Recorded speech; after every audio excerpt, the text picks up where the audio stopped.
નમસ્કાર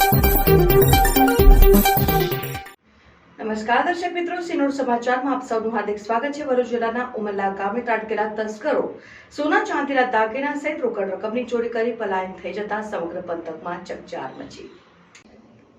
ભરૂચ જિલ્લાના ઉમરલા ગામે ત્રાટકેલા તસ્કરો સોના ચાંદીના દાગીના સહિત રોકડ રકમની ચોરી કરી પલાયન થઈ જતા સમગ્ર પંથકમાં ચકચાર મચી।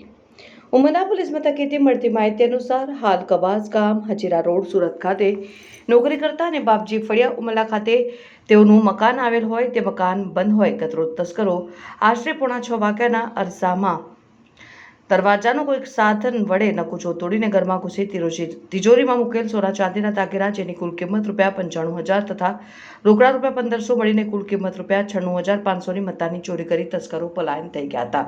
જે અંગેની જાણ રીતેશભાઈ પરસોત્તમભાઈ વસાવા દ્વારા ઉમરલા પોલીસ સ્ટેશનમાં ફરિયાદ નોંધાવી હતી।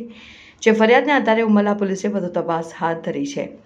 અત્રે ઉલ્લેખનીય છે કે અગાઉ પણ ઉમરલા તેમજ અછાલિયા ગામે થયેલ ચોરીઓનો ભેદ ઉકેલાયો નથી તે કડવી વાસ્તવિકતા છે। ત્યારે ઉમરલા સહિતના ગ્રામ્ય વિસ્તારોમાં બનેલ ચોરીના ગુનાઓનો ભેદ ક્યારે ઉકેલે તે જોવું રહ્યું। બ્યુરો રિપોર્ટ ઝઘડિયા, સિનોર સમાચાર।